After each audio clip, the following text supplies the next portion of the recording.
ನನ್ನ ಹೆಸರು ಕೀರ್ತನೆಯಲ್ಲಿ. ನಾನು ಸರ್ಕಾರಿ ಪ್ರೌಢಶಾಲೆ ಬಸವಘಟ್ಟದಲ್ಲಿ 9ನೇ ತರಗತಿ ವ್ಯಾಸಂಗ ಮಾಡುತ್ತಿದ್ದೇನೆ. ಈ ದಿನ ನಾನು ವರ್ಣಮಾಲೆಯ ಪರಿಚಯವನ್ನು ಮಾಡಲು ಬಂದಿದ್ದೇನೆ. ವರ್ಣಮಾಲೆ ಎಂದರೆ ಒಂದು ಭಾಷೆಯ ಶಬ್ದಗಳನ್ನು ಪ್ರತಿನಿಧಿಸಲು ಬಳಸುವ ಚಿಹ್ನೆಗಳ ಗುಂಪಾಗಿದೆ. ವರ್ಣಮಾಲೆಯಲ್ಲಿ 49 ಅಕ್ಷರಗಳಿವೆ. ವರ್ಣಮಾಲೆಯಲ್ಲಿ 3 ಭಾಗಗಳಾಗಿ ವಿಂಗಡಿಸಲಾಗಿದೆ. ಒಂದು ಸ್ವರಾಕ್ಷರ, ವ್ಯಂಜನಾಕ್ಷರ, ಯೋಗವಾಹ. ಸ್ವರದಲ್ಲಿ 13 ಅಕ್ಷರಗಳಿವೆ. ಸ್ವರ ಅಂದರೆ ಸ್ವಾತಂತ್ರ್ಯವಾಗಿ ಉಚ್ಚರಿಸಬಹುದಾದ ಅಕ್ಷರಗಳನ್ನು ಸ್ವರಾಕ್ಷರಗಳೆಂದು ಕರೆಯುವರು. ಸ್ವರದಲ್ಲಿ 3 ಭಾಗಗಳಾಗಿ ವಿಂಗಡಿಸಲಾಗಿದೆ. ಒಂದು ರಸಸ್ವರ, ದೀರ್ಘಸ್ವರ, ಪ್ಲುತಸ್ವರ. ರಸಸ್ವರದಲ್ಲಿ 6 ಅಕ್ಷರಗಳಿವೆ. ದೀರ್ಘಸ್ವರದಲ್ಲಿ 7 ಅಕ್ಷರಗಳಿವೆ. ಪ್ಲುತಸ್ವರದ ಸಂಕೇತ ಎಸ್ ಆಗಿದೆ. ರಸಸ್ವರ ಎಂದರೆ ಒಂದೊಂದು ಮಾತ್ರ ಕಾಲದಲ್ಲಿ ಉಚ್ಚರಿಸುವ ಅಕ್ಷರಗಳನ್ನು ರಸಸ್ವರ ಎನ್ನುವರು. ದೀರ್ಘಸ್ವರ ಎರಡು ಮಾತ್ರ ಕಾಲದಲ್ಲಿ ಉಚ್ಚರಿಸುವ ಅಕ್ಷರಗಳನ್ನು ದೀರ್ಘಸ್ವರ ಎನ್ನುವರು. ದೀರ್ಘಸ್ವರವನ್ನು ಕೆಲವೊಮ್ಮೆ 3 ಮಾತ್ರ ಕಾಲದಲ್ಲೂ ಸಹ ಉಚ್ಚರಿಸುತ್ತೇವೆ. ಪ್ಲುತಸ್ವರವನ್ನು 3ಕ್ಕಿಂತ ಹೆಚ್ಚು ಮಾತ್ರ ಕಾಲದಲ್ಲಿ ಉಚ್ಚರಿಸುತ್ತೇವೆ. ವ್ಯಂಜನ ಎಂದರೆ ಸ್ವರಗಳ ಸಹಾಯದಿಂದ ಉಚ್ಚರಿಸುವ ಅಕ್ಷರಗಳನ್ನು ನಾವು ವ್ಯಂಜನಾಕ್ಷರಗಳೆಂದು ಕರಿತೀವಿ. ವ್ಯಂಜನಾಕ್ಷರದಲ್ಲಿ 2 ಭಾಗಗಳಾಗಿ ವಿಂಗಡಿಸಿದ್ದು. ಒಂದು ವರ್ಗೀಯ ವ್ಯಂಜನ, ಇನ್ನೊಂದು ಅವರ್ಗೀಯ ವ್ಯಂಜನ. ವರ್ಗೀಯ ವ್ಯಂಜನದಲ್ಲಿ 25 ಅಕ್ಷರಗಳಿವೆ. ಅವರ್ಗೀಯ ವ್ಯಂಜನದಲ್ಲಿ 9 ಅಕ್ಷರಗಳಿವೆ. ವರ್ಗೀಯ ವ್ಯಂಜನಗಳನ್ನು ವರ್ಗಗಳಾಗಿ ವಿಂಗಡಿಸಲಾಗಿದೆ. ಒಂದು ಕಾವರ್ಗ, ಚಾವರ್ಗ, ಟಾವರ್ಗ, ತಾವರ್ಗ, ಪಾವರ್ಗ. ಕಾವರ್ಗ ಅಕ್ಷರಗಳನ್ನು ನಾವು ಕಂಠಭಾಗದಿಂದ ಉಚ್ಚರಿಸುವುದರಿಂದ ಅವನ್ನ ಕಂಠೆ ಅಕ್ಷರಗಳೆಂದು ಕರೆಯುತ್ತೇವೆ. ಚಾವರ್ಗದ ಅಕ್ಷರಗಳನ್ನು ತಾಲೂಕಿನ ಅಂದರೆ ದವಡೆ ಸಹಾಯದಿಂದ ಉಚ್ಚರಿಸುವುದರಿಂದ ಅದನ್ನು ತಾಲೂಕಿಯ ಅಕ್ಷರಗಳು ಅಂತ ಕರಿತೀವಿ.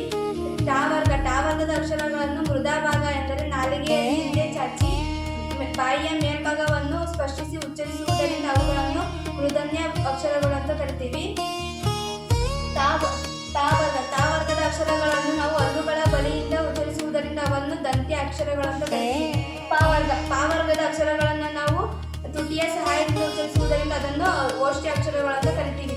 ವರ್ಗೀಯ ವ್ಯಂಜನದಲ್ಲಿ 3 ಅಕ್ಷರಗಳಾಗಿ ವಿಂಗಡಿಸಲಾಗಿದೆ. ಅವುಗಳನ್ನು ಅಲ್ಪಪ್ರಾಣಾಕ್ಷರಗಳು, ಮಹಾಪ್ರಾಣಾಕ್ಷರ ಮತ್ತು ಅನುನಾಸಿಕ.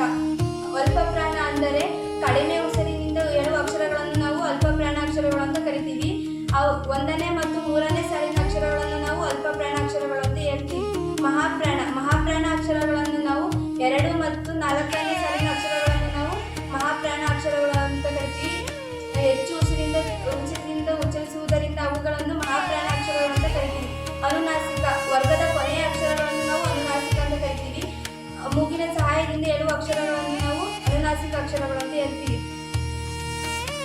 ಅವರ್ಗೀಯ ವ್ಯಂಜನವನ್ನು ವರ್ಗಗಳಾಗಿ ವಿಂಗಡಿಸಲು ಸಾಧ್ಯವಿಲ್ಲ, ಏಕೆಂದರೆ ಅವುಗಳು ಬೇರೆ ಬೇರೆ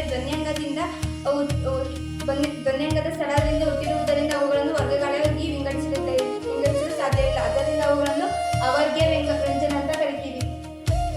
ಯೋಗವಾಹ. ಯೋಗ ಎಂದರೆ ಕೂಡು ಅಥವಾ ಸಂಬಂಧ. ವಾಹ ಅಂದರೆ ಹೋಗುವ. ಯೋಗವಾಹ ಅಂದರೆ ಕೂಡಿ ಹೋಗುವ ಅಂದರೆ ಬೇರೆ ಬೇರೆ ಅಕ್ಷರಗಳ ಜೊತೆಯಲ್ಲಿ ಮಾತ್ರ ಉಚ್ಚರಿಸಲಾಗಿದೆ. ಯೋಗವಾಹಗಳಲ್ಲಿ 2, ಒಂದು ಅನುಸ್ವಾರ, ಇನ್ನೊಂದು ವಿಸರ್ಗ. ಅನುಸ್ವಾರವನ್ನು ಒಂದು ಅಕ್ಷರದ ಗಾತ್ರದಲ್ಲಿ ಒಂದು ಸೊನ್ನೆಯನ್ನು ಬರಿತೀವಿ. ವಿಸರ್ಗವನ್ನು 2 ಸಣ್ಣ ಸೊನ್ನೆಯನ್ನು ಒಂದರ ಕೆಳಗೆ ಒಂದಂತೆ ಒಂದು ಅಕ್ಷರದ ಗಾತ್ರದಲ್ಲಿ ಬರಿತೇವೆ. ವರ್ಣಮಾಲೆಯನ್ನು ಪರಿಚಯಿಸುವುದು ನಿಮಗೆ ಎಲ್ಲರಿಗೂ ಅರ್ಥ ಆಗಿದೆ ಎಂದು ತಿಳಿದಿದ್ದೇನೆ. ನಿಮ್ಮ ಡೌಟ್ಸ್ಗಳನ್ನು ನಿಮ್ಮ ಸಮಸ್ಯೆಗಳನ್ನು ಪ್ರಶ್ನೆಯ ಮೂಲಕ ಕೇಳಿರಿ. ಪ್ಲುತಸ್ವರ ಎಂದರೇನು? 3 ಅಥವಾ 3ಕ್ಕಿಂತ ಹೆಚ್ಚು ಮಾತ್ರಕಾಲದಲ್ಲಿ ಉಚ್ಚರಿಸುವ ಅಕ್ಷರಗಳನ್ನು ಪ್ಲುತಸ್ವರ ಎನ್ನುತ್ತೇವೆ. ಆ ವರ್ಗದ ಅಕ್ಷರಗಳಿಗೆ ಏನೆಂದು ಕರೆಯುವರು? ಆ ವರ್ಗದ ಅಕ್ಷರಗಳನ್ನು ತುಟಿಯ ಸಹಾಯದಿಂದ ಉಚ್ಚರಿಸುವುದರಿಂದ ಅದನ್ನು ಓಷ್ಠ್ಯ ಅಕ್ಷರಗಳು ಎನ್ನುವರು. ಯಾವ ವ್ಯಂಜನಗಳನ್ನು 5 ವರ್ಗಗಳನ್ನಾಗಿ ವಿಂಗಡಿಸಲಾಗಿದೆ? ವರ್ಗೀಯ ವ್ಯಂಜನಗಳನ್ನು 5 ಭಾಗಗಳನ್ನಾಗಿ ವಿಂಗಡಿಸಲಾಗಿದೆ.